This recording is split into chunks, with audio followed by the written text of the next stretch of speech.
नमस्कार साथियों, मैं योगाचार्य प्रीतम सिंह चुंडावत, डायरेक्टर शिवोम योग केंद्र। और आज मेरे साथ है कृष्णा जाला, योगा थेरेपिस्ट, शिवोम योग केंद्र। आज साथियों, मैं आप लोगों के बीच में स्वास्थ्य वार्ता लेके आया हूँ। इस स्वास्थ्य वार्ता में मैं आपको बताने वाला हूँ कि योग के माध्यम से आप कैसे अपने जीवन को स्वस्थ रख सकते हैं। साथियों, कुछ रूल होते हैं, जैसा कि आप हमेशा सुनते हैं कि योगाभ्यास करना बहुत अनिवार्य है, लेकिन हमारे सामने एक समस्या आती है। वो ये समस्या आती है कि समय कैसे निकालें।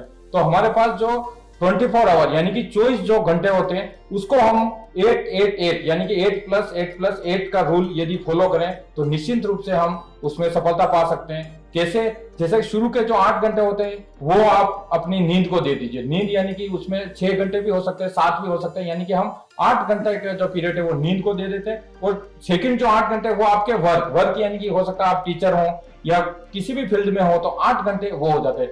अब जो बचे जो 8 घंटे हैं उसके अंदर हम ये चाहते हैं कि 2-2 घंटे के 4 पार्ट कर सकते हैं, जिसमें 2 घंटे नियमित रूप से आपको योगा को देना है। उसके बाद जो टाइम बचता है उसमें नहाना, ब्रश वगैरह करना या स्वाध्याय करना, किसी से मिलना, ये सारा इस तरह से यदि आप टाइम मैनेजमेंट को लेके चलते हैं तो निश्चित रूप से आपके पास जो समय रहेगा उसको आप सदुपयोग कर सकते हैं। 2 घंटा जो योगाभ्यास है उसमें मैं ये चीज आपको बताना चाह रहा हूँ कि सूक्ष्म क्रियाओं से लेके ऐसे तो बहुत सारी चीजें, लेकिन कुछ चीजें जो होती है वो आप पूरे दिन में कभी भी कर सकते हैं। आप चाहे 10 मिनट से शुरू करें, 15 मिनट, 20 मिनट, इस तरह से आप कर सकते हैं। तो यानी कि सूक्ष्म क्रियाएं जो है वो ऐसा होता है कि आप चेयर पे बैठ के या किसी भी जगह, जैसे ऑफिस में आप बैठे हैं तो वहां पे भी कर सकते हैं। और रही बात प्राणायाम की, तो प्राणायाम में साथियों मैं आपको एक सिंपल सा एक ट्रिक बताने वाला हूँ कि प्राणायाम के अंदर सिर्फ और सिर्फ आपको सांसों पे ध्यान देना है। बस आप किसी भी जगह बैठे हैं, आप मेरे को एक चीज बताइए, यदि आप खाना खाते हैं तो क्या सांस नहीं लेते हैं क्या?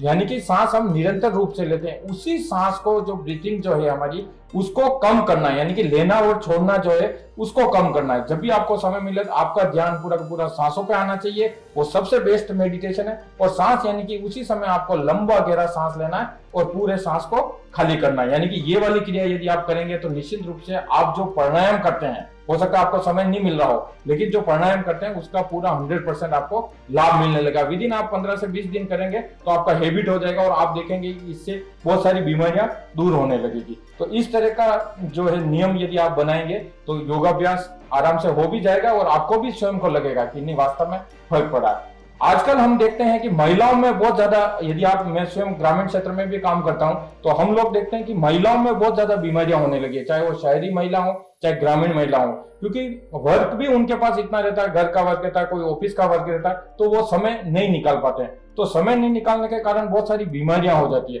तो आज हमारे साथ कृष्णा जाला है, तो मैं चाहूंगा कि कृष्णा जाला एक वो महिलाओं में कौन से आजकल जो बीमारियां होती है उनसे कैसे निजात पाया जाए और उसमें कौन से योगाभ्यास किया जाए जो कि उनसे जो रोग जो हैं वो दूर हो सके।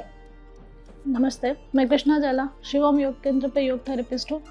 महिलाओं में होने वाले आमतौर पर, जैसे सर ने कहा कि आप प्राणायाम कर सकते हैं, ये सब है, तो आजकल की महिला आमतौर पर बहुत काम है, उनके पास समय बिल्कुल भी नहीं है। सुबह उठने से घर गृहस्थी, बच्चों की पढ़ाई, और आज की महिला जो स्वाभिमानी है, आमतौर पर देखा जाता है कि बाहर काम करना, आना जाना, तो इसमें लगी रहती है और खुद के लिए उन्हें बिल्कुल समय नहीं मिल पाता। तो आप उस समय में से जो सुबह उठें, कम से कम आधा घंटा अपने लिए निकालें, क्योंकि महिला खुद के लिए समय बिल्कुल नहीं निकाल पाती है।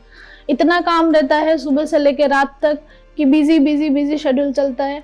तो आप कुछ ऐसे आसान से आसन हैं जिनको करके आप अपनी दिनचर्या संभाल सकते हैं। जैसे आजकल की महिलाओं में देखा जाता है कमर दर्द, हार्मोन इनबैलेंस जैसी चीज़ें लड़कियों में भी बहुत ज़्यादा हो रही है, दिन ब दिन बढ़ती जा रही। पहले हमने देखा था कि हमारी दादी नानियाँ जो होती थी वो ऐसे काम करते थे जैसे चक्की चलाना हाथों से, ये सब चीज़ें। तो आज की महिला ड्राइविंग करती है, ऑफिस में जाके बैठती है, या फिर घर पे भी वैसे काम नहीं हो पाते जैसे हमें करने चाहिए।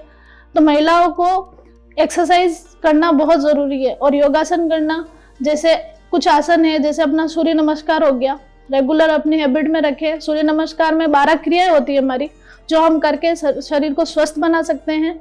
और बहुत से आसन है, प्राणायाम है, जैसे सर ने बताया कि श्वास पे आप ऑफिस में बैठे हैं, आपका लंच टाइम चल रहा है, तो उस समय आप अपने श्वास जैसी क्रिया कर सकते हैं, प्राणायाम कर सकते हैं। प्राणायाम करने के लिए कोई अलग से जगह नहीं ढूंढनी होती, आप कहीं पे भी बैठ के प्राणायाम कर सकते हैं। ऐसी क्रियाएं करके, छोटे छोटे आसन करके, या फिर आप सुबह उठे 2 मिनट अपने लिए कुछ ऐसे आसन देख लिया आपने, जैसे शिशु आसन है, सूर्य नमस्कार है, ऐसी चीजें देख के आप उन्हें अपनी जिंदगी में उतार सकते हैं और अपने बच्चों को भी सिखा सकते हैं। अगर आप खुद कुछ करेंगे तो आप आगे अपनी पूरी गृहस्थी, आपका परिवार, एक महिला का सजग होना पूरी परिवार का सजग होना होता है। एक महिला अगर अच्छे से काम करेगी तो पूरा परिवार अच्छा रहेगा, खुशहाल रहेगा। ऐसी चीजें करके आप अपनी जिंदगी को अच्छे से, दैनिक जीवन को संभाल सकते हैं। जी बिल्कुल, आपने काफी अच्छा बताया। और इसी के साथ मैं एक चीज और ऐड करना चाहूंगा। आजकल अपन देखते हैं कि माइग्रेन की समस्या जो है, मतलब साधारणतया तो सब में होता ही है, लेकिन कहीं न कहीं अगर इसका रेशो की यदि हम बात करें, लास्ट टाइम में भी सर्च कर रहा था गूगल पे, तो हमने देखा कि माइग्रेन की जो समस्या है शायद महिलाओं में थोड़ी सी पुरुषों के कंपेयर में ज्यादा है। क्योंकि महिलाएं जो होती है, मुझे ऐसा लगता है कि काफी कुछ विचार आते हैं और बहुत सारे, मतलब घर गृहस्थी से लेके हर चीज में काफी कुछ सोचते रहते हैं। तो इस तरह की जो बीमारियां होती है माइग्रेन वगैरह, तो इनमें भी जैसे भ्रामरी प्राणायाम हो गया, आपका ओम का उच्चारण हो गया, उद्गीत हो गया, ध्यान हो गया। यानी कि ध्यान तो इतना जरूरी है कि ध्यान के लिए बोलते हैं कि जितनी आपकी एज है, कम से कम उतना मिनट तो आपको ध्यान करना ही करना है। सपोज दैट जैसे किसी की 30 साल उम्र है, तो कम से कम आपको आधा घंटा यानी कि 30 मिनट आपको मेडिटेशन के लिए देना ही है। तो इस तरह की यदि आप जीवन में इस तरह की क्रियाएं करते हैं तो निश्चित रूप से आपको सफलता मिलेगी। जय हिंद, जय भारत।